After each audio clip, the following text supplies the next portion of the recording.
Hello. तो स्वागत है आपका अपने ही यूट्यूब चैनल एक्सप्लेन फिजिक्स पर। तो आज के लेक्चर का जो हमारा टॉपिक होने वाला है वो है ड्रॉबैक्स या limits of classical theory of paramagnetism. और क्लासिकल थ्योरी को हम पिछले लेक्चर में डिटेल से डिस्कस कर चुके हैं विद डेरिवेशन। तो इस लेक्चर को समझने से पहले आप पिछला वाला लेक्चर देख लें, जिससे इसको समझने में थोड़ी आसानी होगी। तो हम क्लासिकल थ्योरी की यहाँ पर लिमिट्स डिस्कस करने वाले हैं कि क्या क्या उसकी कमी रह गई थी, जिसके कारण हमको क्वांटम थ्योरी की तरफ बढ़ना पड़ा। तो क्लासिकल थ्योरी को समझेंगे हम। तो क्लासिकल थ्योरी को हमने कैसे समझा कि जब हमने किसी भी मटेरियल को एक्सटर्नल मैग्नेटिक फील्ड में जब रखा तो उसके जो मैग्नेटिक मोमेंट हैं, उस मटेरियल के जो एटम्स के जो मैग्नेटिक मोमेंट हैं वो क्या होने स्टार्ट हो जाते हैं, फील्ड की डायरेक्शन में अलाइन होना स्टार्ट हो जाते हैं।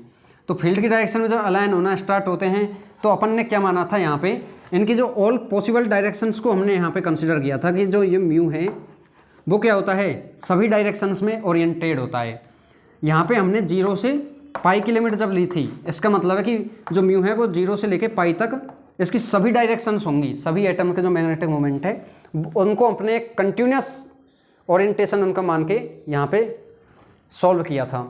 लेकिन अकॉर्डिंग टू क्वांटम मैकेनिक्स ये कहती है जब किसी एटम को हम एक्सटर्नल मैग्नेटिक फील्ड में रखते हैं तो जो उसका एंगुलर मोमेंटम है वो कंटिन्यूस ना होकर क्या होता है, क्वांटाइज्ड होता है। मतलब उसकी कुछ पर्टिकुलर वैल्यूज ही हैं जिनको हम कंसीडर कर सकते हैं। तो कुछ पर्टिकुलर वैल्यूज हैं उसकी एंगुलर मोमेंटम की, तो उसके कॉरस्पॉन्डिंग जो मैग्नेटिक मोमेंट है उसकी भी हमें यहाँ पर कुछ पर्टिकुलर वैल्यूज ही लेनी पड़ेंगी। इसका मतलब हमें ये सिस्टम कंटिन्यूस ना मानकर एक क्वांटाइज्ड सिस्टम लेना पड़ेगा। अब जैसे स्पेस क्वांटाइजेशन इसको अपन बोलते हैं, स्पेस क्वांटाइजेशन का ये कॉन्सेप्ट है जो हम क्वांटम में पढ़ते हैं। तो एक बार हम यहाँ पे स्पेस क्वांटाइजेशन थोड़ा सा समझ लेते हैं कि स्पेस क्वांटाइजेशन क्या होता है। स्पेस क्वांटाइजेशन लिखना बाद में, अभी मत लिखना, हम इनको डिटेल से लिख देंगे, फिर पॉज करके लिख सकते हो। जैसे स्पेस क्वांटाइजेशन को हम समझेंगे तो मान लो अपन ने ये कंसिडर किया था कि मान लो कोई भी एक इलेक्ट्रॉन जो होता है वो न्यूक्लियस के चारों ओर एक सर्कुलर पाथ में रिवॉल्व कर रहा है, और जब ये रिवॉल्व करता है तो ये जो लूप बनता है इसमें करंट प्रोड्यूस होती है, और ये करंट केयर सर्कुलर लूप की तरह बिहेव करता है। और करंट केयर सर्कुलर लूप की तरह बिहेव करता है तो इसका कुछ ना कुछ क्या होता है, ये डाइपोल बन जाता है, और डाइपोल का कुछ ना कुछ मैग्नेटिक मूवमेंट होता है। तो इसका जो एंगुलर मोमेंटम की डायरेक्शन होगी इस प्लेन के क्या होगी, परपेंडिकुलर होगी। अब जब हम इस एटम को एक्सटर्नल मैग्नेटिक फील्ड में रखते हैं, मान लो मैंने एक्सटर्नल मैग्नेटिक फील्ड लगा दिया ये जेड डायरेक्शन में बी, और ये है इसका ऑर्बिटल एंगुलर मोमेंटम, और इसका ऑर्बिटल एंगुलर मोमेंटम का बी के साथ एंगल मैंने मान लिया था थीटा। तो अब ये जो इसकी डायरेक्शन में अलाइन होना स्टार्ट होगा, और इसके कॉरस्पॉन्डिंग क्या होता है, मैग्नेटिक मूवमेंट होता है जो कि इसके अपोजिट डायरेक्शन में होता है। अब इसकी कुछ पर्टिकुलर वैल्यूज कैसे होती हैं, जैसे अपन क्वांटम मैकेनिज्म में पढ़ते हैं कि अपन जब इसका क्लासिकल में अपन ने इसका जेड कंपोनेंट लिया था in the direction of external field, तो इसका जो कंपोनेंट लिया था वो कौन सा लिया था, L Z equal to L cos theta हमने यहाँ पे कंसिडर किया था। यही लिया था अपन ने कि इसका अलाइन होना स्टार्ट होंगे तो मैग्नेटिक मूवमेंट्स का और एंगुलर मोमेंटम का अपन ने ये वाला कंपोनेंट अपन ने लिया था। अब ये लिया था तो अपन जानते हैं कि एल जो होता है इसका मैग्नीट्यूड होता है एल प्लस 1 एच अपॉन 2 पाई, और एल प्लस 1 का क्या होता है अंडर रूट, और एच अपॉन 2 पाई को अपन लिख सकते हैं एच बार। तो एच अपॉन 2 पाई क्या होता है, एच बार होता है। तो अपन एल का जो मैग्नीट्यूड है वो ले सकते हैं एच बार एल प्लस 1 इसका अंडर रूट। और जो इसका जेड कंपोनेंट है angular momentum according to quantum mechanics ये होता है एम एल एच बार, या फिर इसको लिख सकते हैं हम एम एल एच अपॉन 2 पाई। इस तरह से हम इसको लिख सकते हैं। अब हम देखते हैं कि एल जेड का ये कंपोनेंट और ये कंपोनेंट सेम है, तो हम इनको क्या करेंगे, कंपेयर करेंगे। तो कंपेयर करते हैं तो ये होता है एम एल एच बार। यहाँ पे जो एम एल है, एम एल क्या है, यहाँ पे मैग्नेटिक क्वांटम नंबर। यहाँ पे जो एम एल जो आएगा वो आएगा मैग्नेटिक क्वांटम नंबर, और जिसकी वैल्यू क्या होती है, एम एल की वैल्यू हो सकती है अपने ऑल पॉसिबल वैल्यूज हो सकती हैं 12 + 1। तो जैसे मान लो अपन ने अगर एल की वैल्यू अगर ली है 0, और एल क्या है यहाँ पे orbital quantum number, orbital quantum number है यहाँ पे। तो ऑर्बिटल क्वांटम नंबर जब एल की वैल्यू हम 0 लेंगे, तो एल की वैल्यू 0 लेंगे तो इसके कॉरस्पॉन्डिंग जो एम एल की वैल्यूज होंगी वो केवल 1 होगी, और वो भी क्या होगी 0। और यदि यहाँ पे एल हमने क्या लिया है 1 कंसिडर किया है, तो इसको कॉरस्पॉन्डिंग एम एल की वैल्यू क्या होंगी 2l + 1। तो 2l + 1 के 2 एकम 2 और 1 3, तो एम एल की वैल्यू क्या हो जाएंगी 3 पॉसिबल वैल्यूज होंगी, जो कि क्या होंगी -1 0 और +1। मतलब एम एल की जो वैल्यू होती है वो -L2 प्लस हमारे पास ये निकल के आती है। अब एम एल की वैल्यू -L2 + L आती है, तो इसको अगर L की वैल्यू यहीं पे अगर 2 कंसिडर कर ले, अगर हम यहाँ पे L = 2 कंसिडर कर लेते हैं, तो यहाँ पे हमारी एम एल की वैल्यू क्या निकल के आती है 5 निकल के आती है। नंबर ऑफ वैल्यूज़ 5 है, तो वो कौन कौन से होंगी -2 -1 0 +1 और +2, ये वैल्यूज जो होंगी एम एल की हमारे पास निकल के आएंगी। तो अब हम जब इनको कंपेयर करते हैं तो हम लिखते हैं यहाँ पर ml h बार = L + 1 का अंडर रूट, और यहाँ पे h बार, और ये है cos थीटा। तो देखो h बार से h बार कैंसिल, तो हम यहाँ से अगर cos थीटा की वैल्यू निकालेंगे, cos थीटा जब हमने निकाला तो ये आया ml/L + 1 का अंडर रूट हमारे पास। तो अब ये क्या बता रहा है अपन को, यहाँ से अपन थीटा अगर निकालें तो ये आएगा cos इनवर्स ml/L + 1 इसका अंडर रूट। ये दिख रहा है ना नीचे, हाँ ये ml + 1 इसका अंडर रूट ये वाला।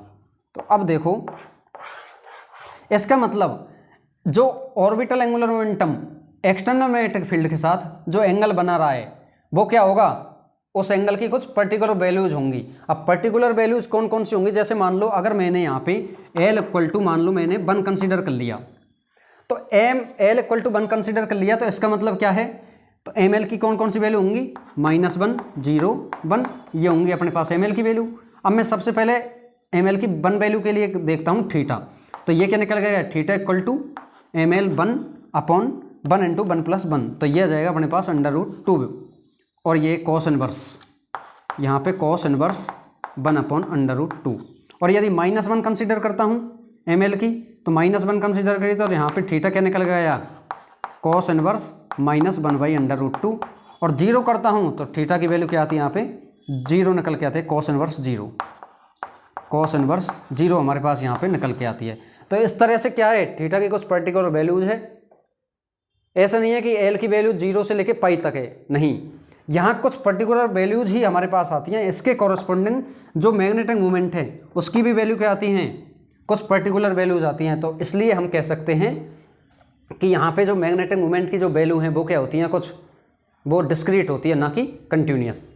ये हो गया अपना पहला पॉइंट। अब दूसरा पॉइंट हम समझते हैं कि जब दूसरा पॉइंट हमने देखा था कि सभी एटम्स के लिए या उस मटेरियल के जो जितने भी एटम्स थे सभी का मैग्नेटिक मोमेंट हमने क्या लिया था, म्यू कंसिडर किया था। लेकिन जो म्यू है ये क्या होती है, एक स्ट्रक्चर डिपेंडेंट क्वांटिटी होती है। मतलब अलग अलग स्ट्रक्चर के लिए मैग्नेटिक मोमेंट की वैल्यू भी क्या आती है, अलग अलग आती है। तो यहाँ पे भी इस चीज़ को भी क्या है, क्लासिकल थ्योरी ऑफ पैरामैग्नेटिज्म से हम नहीं समझ सकते, इसके लिए भी हमको क्वांटम थ्योरी की तरफ बढ़ना पड़ेगा। वहाँ पे एक ब्रिलॉन फंक्शन आता है Bn(x), ये जो फंक्शन आता है इसकी कुछ वैल्यू होती है, उससे हम इसको समझ पाते हैं।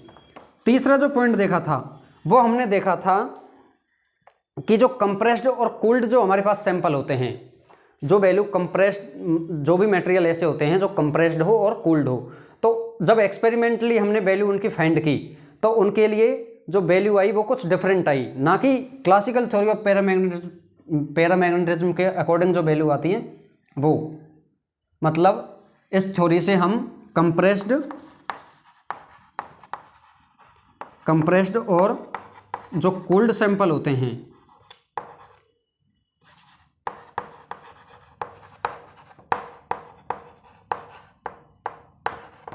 कंप्रेस्ड और कूल्ड जो सब्सटेंस हमारे पास होते हैं उनकी जो एक्सपेरिमेंटल वैल्यू है उनको भी हम यहाँ पे डिफाइन नहीं कर पाते हैं।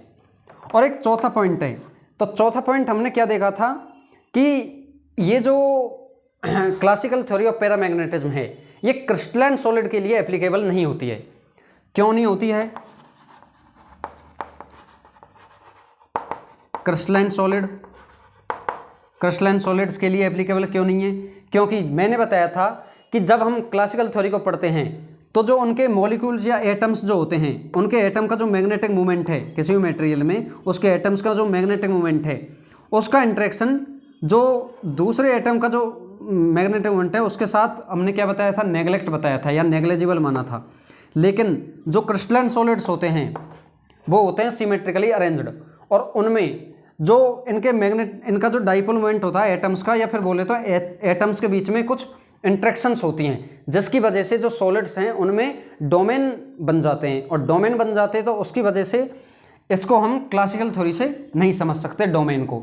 इसको हम डोमेन थ्योरी ऑफ फेरोमैग्नेटिज्म जब पढ़ेंगे उससे हम अच्छे से समझ पाते हैं। इसका मतलब है कि क्लासिकल थ्योरी हमें 4 चीज़ों को नहीं समझा पाती। कौन कौन सी? कि एक तो मैग्नेटिक मूवमेंट की क्या नहीं होंगी, सभी डायरेक्शंस नहीं होंगी, उसकी कुछ पर्टिकुलर डायरेक्शंस ही होंगी। दूसरी चीज़ कौन सी है कि जो मैग्नेटिक मूवमेंट है वो हमने सभी एटम्स के लिए क्या किया था? सेम कंसीडर किया था, लेकिन ये सेम ना होके क्या होता है? अलग अलग होता है। तीसरा हमने देखा था कि जो कंप्रेस्ड और कूल्ड सैंपल होते हैं इनके लिए जब एक्सपेरिमेंटल वैल्यू फाइंड की तो वो क्लासिकल थ्योरी से जो वैल्यू फाइंड हुई उनसे डिफरेंट थी, मतलब वो इसको मैच, इनकी वैल्यूज को मैच नहीं करती हैं।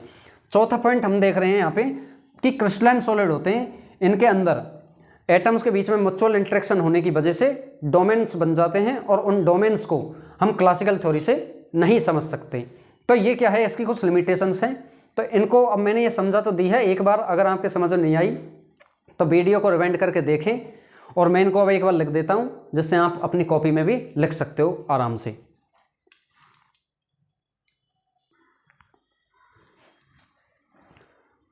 तो अब देखिए यहाँ पे हमने अभी समझा था, तो दोबारा से एक बार इनको रिवीजन कर लेते हैं। पहला पॉइंट था classical theory considered all possible orientations of dipole moment but due to space quantisation it have some discrete values.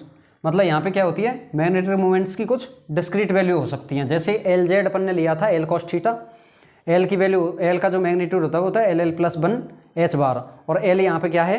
Orbital quantum number. L है यहाँ पे ऑर्बिटल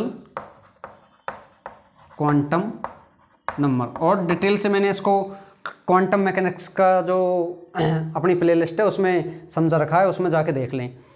और एल जेड जो है एम एल एच बार होता है, और एच बार यहाँ होता है एच अपॉन 2 पाई।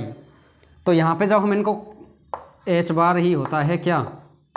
एच अपॉन 2 पाई, यहाँ पे इस तरह से एम एल एच बार को लिख सकते हैं अपन इस तरह, L L plus 1 under root H bar cos theta. H bar से एच बार कैंसिल हो जाएगा, कॉस थीटा की वैल्यू जो आएगी वो आएगी M L upon L L plus 1, और यहाँ से थीटा की वैल्यू आ जाएंगी। तो मतलब थीटा की क्या होती है? कुछ डिस्क्रीट वैल्यू ही हो सकती हैं। दूसरा हमने पॉइंट देखा था, in classical theory the magnetic movement is considered same for all atoms but it is structure dependent quantity, so it have different values.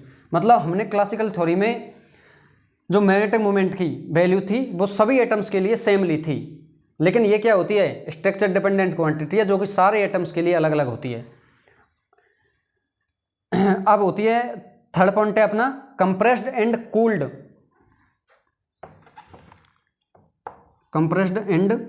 Cooled samples of paramagnetic materials shows the different results which does not matches with this theory. मतलब जो compressed और cooled जो sample है वो इसके साथ match नहीं करते हैं, उनको हम क्वांटम थ्योरी से ही समझ सकते हैं, जो कि वहाँ पे एक ब्रिलॉन फंक्शन आता है उसके अकॉर्डिंग। चौथा पॉइंट जो हम देखते हैं वो है this theory is not applicable for crystalline solids, क्योंकि because the crystalline solids are symmetrically arranged. और सिमेट्रिकली अरेंज्ड है तो इसका मतलब क्या होता है? उनके एटम्स के बीच में म्यूचुअल इंटरेक्शंस होती है, और म्यूचुअल इंटरेक्शंस के वजह से उसमें क्या बन जाते हैं? डोमेन बन जाते हैं। तो इस वजह से हम इनको क्लासिकल थ्योरी से नहीं समझ सकते। तो हम यहाँ पे जो है क्लासिकल थ्योरी हमारी होती है ख़त्म, उसकी ड्रॉबैक्स भी हो गए। अब हम नेक्स्ट लेक्चर में पढ़ेंगे क्वांटम थ्योरी ऑफ पैरामैग्नेटिज्म। तो मैं एक बार इसको आप लिख लीजिए। ठीक है, हो गई अपने आज का लेक्चर ख़त्म। धन्यवाद।